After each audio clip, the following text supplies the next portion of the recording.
अस्सलाम वालेकुम everyone, welcome to my YouTube channel.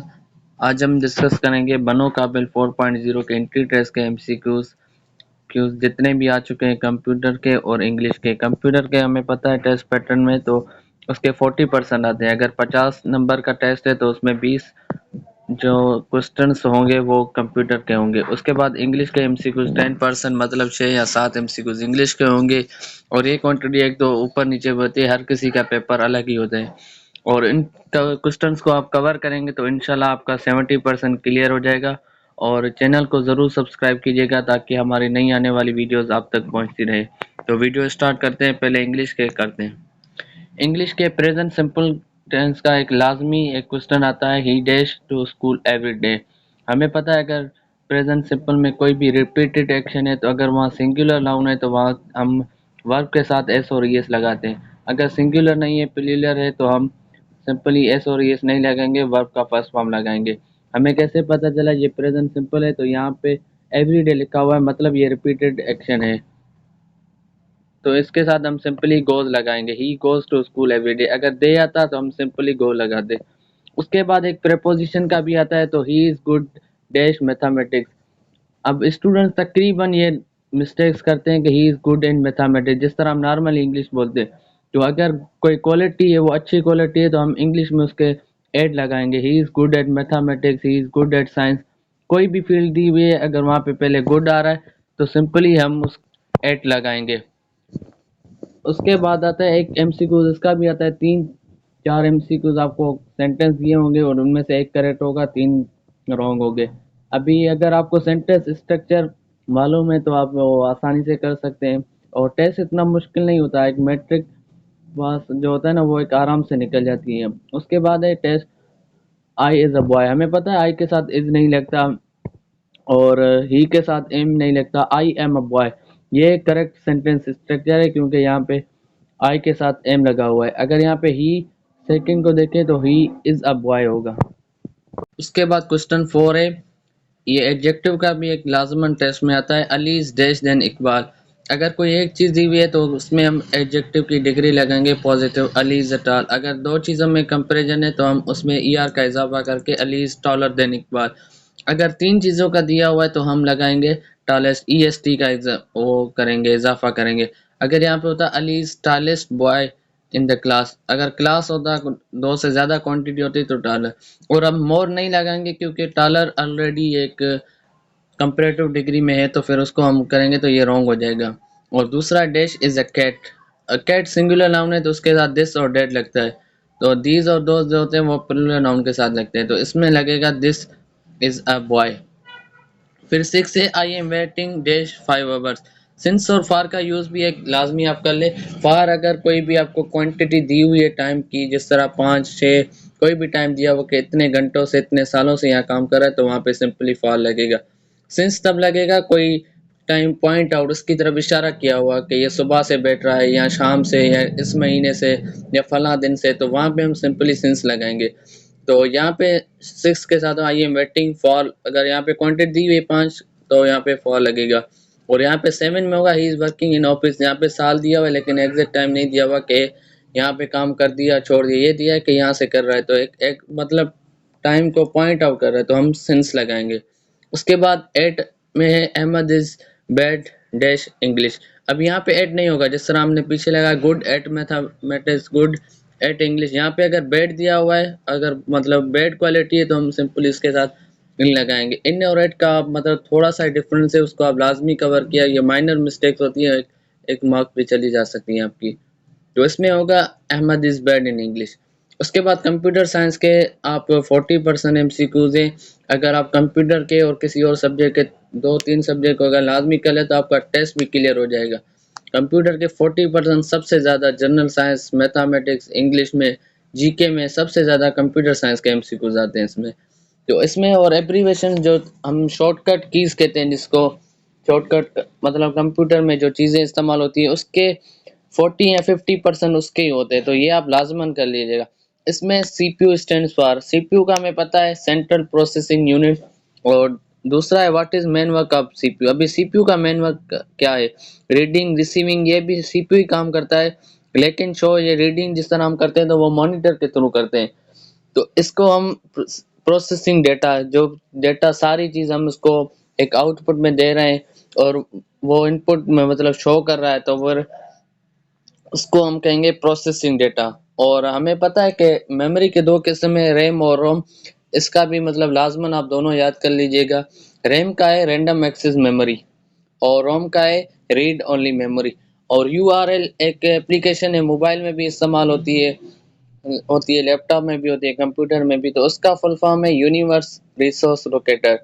और उसके बाद 6 MCQs है। यूएसबी स्टैंड्स फॉर, यूएसबी का है यूनिवर्सल सीरियल बस, जिसमें हम यूएसबी में कोई भी चीज़ हम डेटा ट्रांसफ़र करते हैं या कोई चीज़ हमें मेमोरी फुल हो गई है तो हम यूएसबी में ट्रांसफ़र कर लेते हैं। ये एक मेमोरी कार्ड की तरह होता है। और दूसरा पीसी का तो हम सबको पता है, PC stands for personal computer. और ये काफ़ी एमसीक्यूज है जो एग्जैक्ट इसी तरह आए थे, ऑप्शंस भी यही थी। तो इनको आप लाजमी कर लीजिएगा और चैनल को ज़रूर सब्सक्राइब कर दीजिएगा।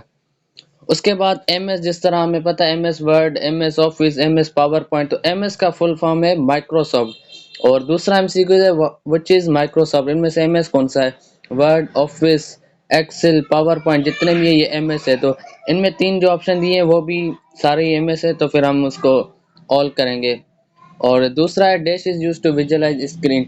एक स्क्रीन कौन मतलब कंप्यूटर पे विजुअलाइज करता है, शो करता है टीवी की तरह जिस तरह होता है, तो वो कंप्यूटर में एक मॉनिटर होता है।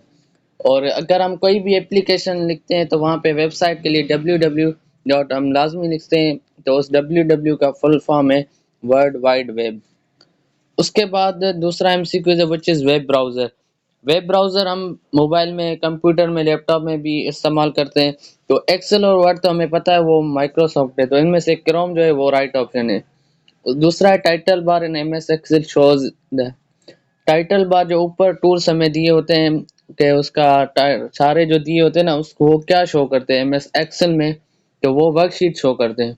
और दूसरा एमसीक्यू है which is input device. Device के दो किस्म होते हैं, एक इनपुट और आउटपुट। तो मॉनिटर, स्पीकर और प्रिंटर ये तो इनपुट डिवाइसेस है, ये आउटपुट डिवाइसेस है। और इनपुट जो डिवाइस है वो है कीबोर्ड। और दूसरा है इंटरनेट का काम क्या है। इंटरनेट का हमें पता है ये मतलब आदमियों को जोड़ती है, कनेक्ट करती है, ईमेल सेंड करती है, ब्राउज वेब्स ओपन करने के लिए, और भी बहुत सारे काम है। लेकिन यहाँ जो तीन दिए हैं वो तीनों काम इंटरनेट के हैं।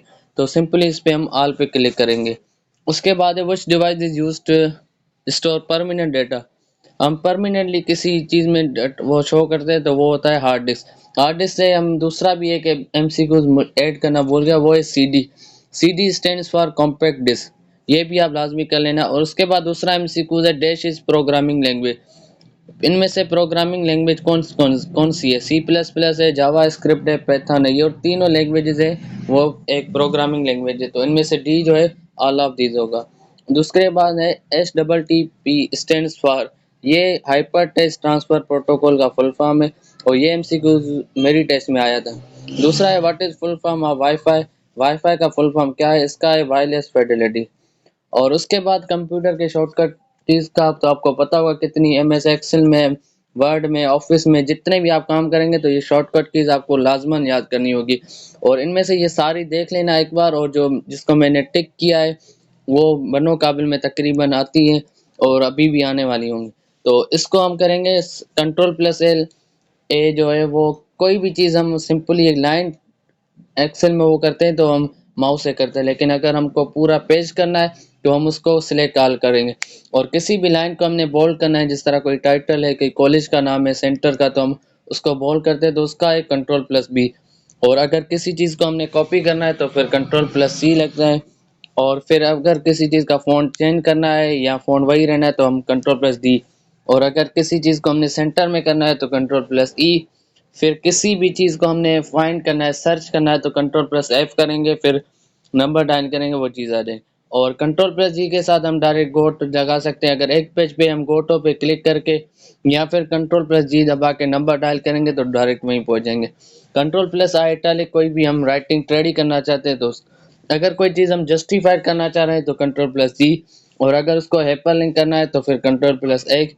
फिर लेफ्ट अलाइनमेंट के लिए हम कंट्रोल प्लस एल। और किसी चीज़ को हम किसी जगह से मूव करके दूसरी जगह रखने के लिए तो Ctrl+M, और न्यू डॉक्यूमेंट या न्यू फाइल ओपन करने के लिए हम सिंपली Ctrl+N का यूज़ करते हैं, और उसको ओपन करने के लिए हम Ctrl+O का इस्तेमाल करते हैं। और किसी चीज़ को हमने प्रिंट करना है, प्रिंट आउट, तो फिर Ctrl+P लगाते हैं, और किसी चीज़ को हमने क्लोज करना है, बंद करना है, तो फिर Ctrl+Q करेंगे तो वो डॉक्यूमेंट बंद हो जाएगा। और रीलोड और रीलाइट अलाइनमेंट के लिए Ctrl+R, और किसी चीज़ को हमने सेव करना है, डॉक्यूमेंट को या डेटा को, तो वहाँ हम Ctrl+S का इस्तेमाल करेंगे।